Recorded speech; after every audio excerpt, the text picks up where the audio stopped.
দুশ্মন চিনেন কয় নাম্বার? মনোযোগ আপনাদের সবার আছে? আমার মনে হয় মনোযোগ আছে। তাহলে বলেন তো এক নাম্বারটা জানি কি? মাশাআল্লাহ, মেয়ে ছেলে সাজবে, ছেলে মেয়ে সাজবে। এই প্রথমটা সমাজের ভিতরে আছে না নাই? দুই নম্বরে আল্লাহর হাবিব ১৫০০ বছর আগে জানায় গেলেন মালিকুন কাজ্জাব, মিথ্যাবাদী শাসক। যেই শাসক মিথ্যা বলবে, এমন শাসকের দিকে যিনি তাকাবেন না, কথা বলবেন না, দয়া দেখাবেন না, মায়া দেখাবেন না, তিনি কি? ১৬টা বছর এই দেশ যারা শাসন করেছে, নড়াইলের ভাইয়েরা একটু হিসাব মিলায় দেখেন, ওরা এমন শাসক ছিল যারা হেফাজতের আমিরের নামে মিথ্যা বলতে কার্পণ্য করে নাই। ঠিকটা এদিকের লোকেরা বললেও এদিকের লোকেরা বলেন নাই। সবাই মিলা কোন ঠিক নেই? শাপলা চত্বরে আলেমরা রক্তাক্ত হয়েছে। ওই আলেমদেরকে যারা বলেছে আলেমরা অভিনয় করে, তারা যুগের শ্রেষ্ঠ মিথ্যুক, তারা যুগের শ্রেষ্ঠ স্বৈরাচারী। এই জন্য আল্লাহ পাক তাদের দিকে দয়ার দৃষ্টিতে আমার মনে হয় তাকায় না।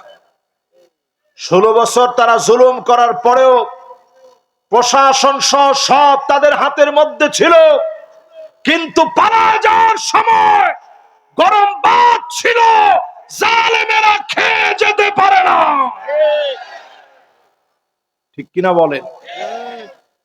তাহলে এক নাম্বারের পরে আমরা ২ নাম্বার বলছি। এই ২ নাম্বার লোক এদেশে আছে না নাই? ৩ নাম্বারে প্রিয় ভাইয়েরা আমার, আজ থেকে ১৫০০ বছর আগে নবীজি আমার মহব্বতের কণ্ঠে উম্মতদেরকে জানায় গেলেন, ওই নারীর দিকে আল্লাহ রাব্বুল আলামিন তাকাবেন না, কথা বলবেন না।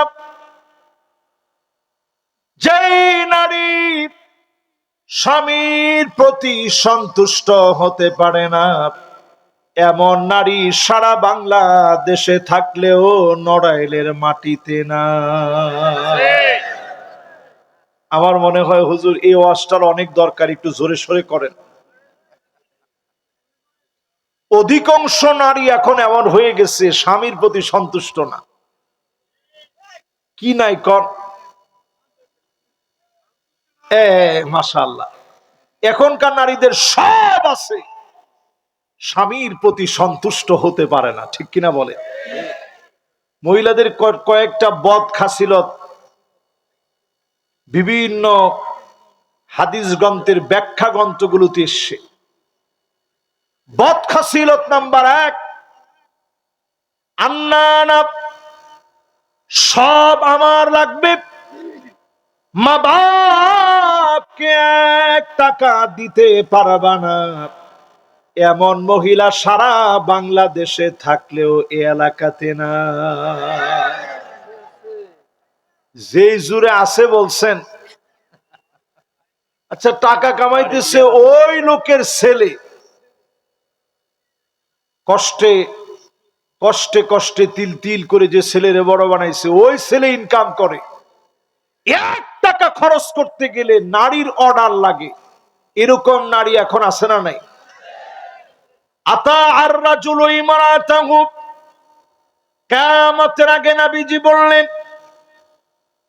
স্ত্রীর কথা স্বামী উঠবে বসবে, যেমনে যেমনে বলবে এমনে এমনে চলবে। এমন নারী আমার মনে হয় ঘরে ঘরে এখন আছে। এরপরে দেখবেন মান্নানা। আমরা কিন্তু ৩ নাম্বারের ব্যাখ্যা করতেছি। কয় নাম্বার? এরকম ১০টা বলবো, বাকি আছে এখনো ৭টা। ঠিক আছে না? মাশাআল্লাহ, একটা মোবাইল পাওয়া গেছে এর মধ্যে। মাশাআল্লাহ, দেন। মাশাআল্লাহ, খালি কোম্পানির নাম বলে নিয়ে যাবেন, ঠিক আছে ইনশাআল্লাহ। আচ্ছা, এটা তোমাদের কাছে রাখো, নাহলে একটু পরে ফোন আসবে, ডিস্টার্ব হবে।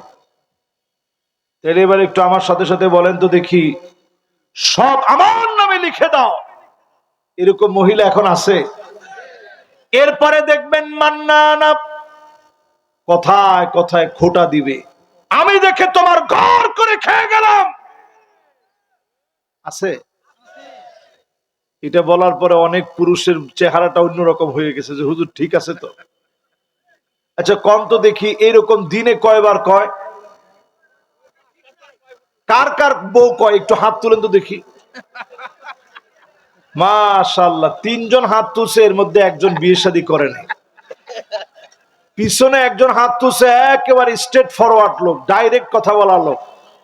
এই জন্য হুজুর যা হয় হবে, কথা বলতে আজকে কোনো নিষেধ নেই। আচ্ছা কম তো দেখি, এখন এরকম মহিলাও কি আমাদের ঘরে ঘরে আছে? এরপরে দেখবেন কান্নানা, সারাদিন আপনি কষ্ট করে আসছেন, স্ত্রীকে মহাব্বত নিয়ে বলছেন এক গ্লাস পানি দিও তো দেখি, বলা মাত্র এমন ভাবে বেসকি দিয়ে আপনার কাছে ডাইলে খাও, আপনার সাথে সাথে বলছেন আরে পানি পিপাসাই লাগে নাই, তোমার সাথে একটু দুষ্টামি করছি আর কি। এরকম আছে? আছে? তাহলে আপনার কাছে কি মনে হয়, ঘরগুলা এখন ঠিক আছে না বেঠিক হয়ে গেছে? এরপরে দেখবেন আমার ভাইয়েরা, হান্নানা, এমন সব মহিলা বের হয়ে যাবে যে মহিলাদের ভিতরে স্বামীর ছায়া পর্যন্ত দেখতে মনে চাবে না, এমন মহিলা এখন আসেনি। এরপরে দেখবেন হাদ্দা কাপ, এমন সব মহিলা বের হবে, কষ্ট করে পছন্দ করে শাড়ি নিয়ে আসলেন স্ত্রীর একটু খুশি করার জন্য, দিছেন সামনে, দেখো কি সুন্দর শাড়িটা আনছি, দেখা মাত্রই বলবো কি আনলা, কালার মনে হয় টিকবে না, মরে যাবে মনে হয়। এই যে মরে যাবে মনে হয় বলার সাথে সাথে লোকটার হার্ট অ্যাটাক হওয়ার সম্ভাবনা অনেক গুণ বেড়ে গেছে। 200টা শাড়ি দেখে এরপরে শাড়ি আনলাম, ওই শাড়ি পর্যন্ত পছন্দ হয় না। ওই বোনেরে বলবো একটু আম্মা জানের দিকে তাকান, প্যারা নবীজি মুসলসাল এমন কয়েকটা মাস ছিল,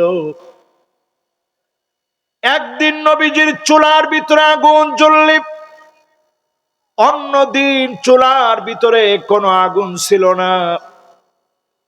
খাবারের এত কষ্ট নবীজি করলেন, আম্মা জানেরা খাবারের জন্য কষ্ট পেলেন, একদিনের জন্য কোন অভিযোগ আম্মা জানেরা করেন নাই, ওগো নবীজি খাবারের জন্য কেন এত কষ্ট করব?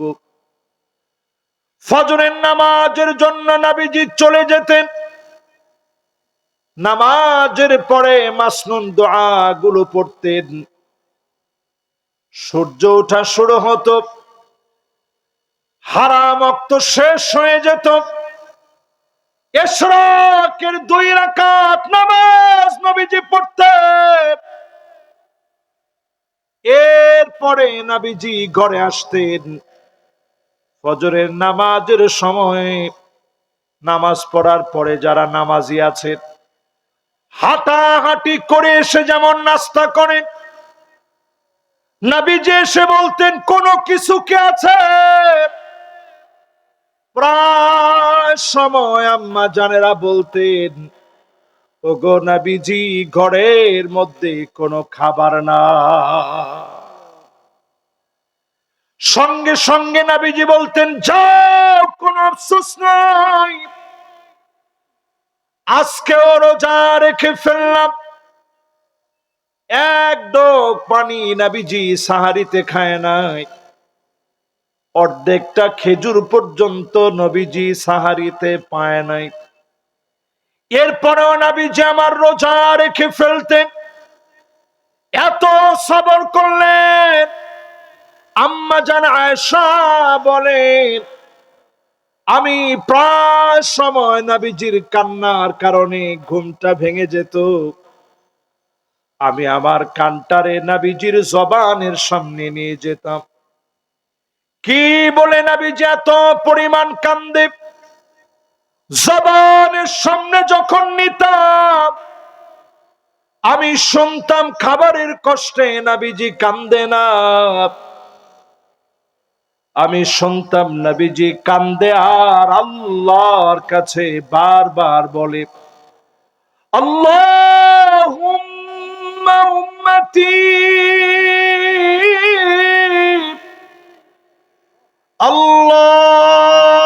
আল্লাহুম্মা উম্মতি,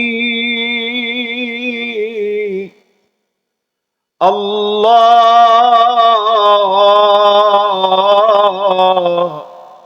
আমার উম্মত, আমার উম্মত। সিজদায় পড়ে নবীজি আমার আপনার জন্য কাঁদলেন। বুকে হাত দিয়ে বলেন, কাদের জন্য কাঁদলেন? এই আমাদের জন্য নবীজি কাঁদছেন। সেই আমরা নবীজির বড় আদরের উম্মত। এই উম্মতের আজকের মাহফিলে আমরা যারা বসছি, আল্লাহর দুশ্মন হব না, বন্ধু হয়ে বাড়ি যাব ইনশাআল্লাহ। পড়ে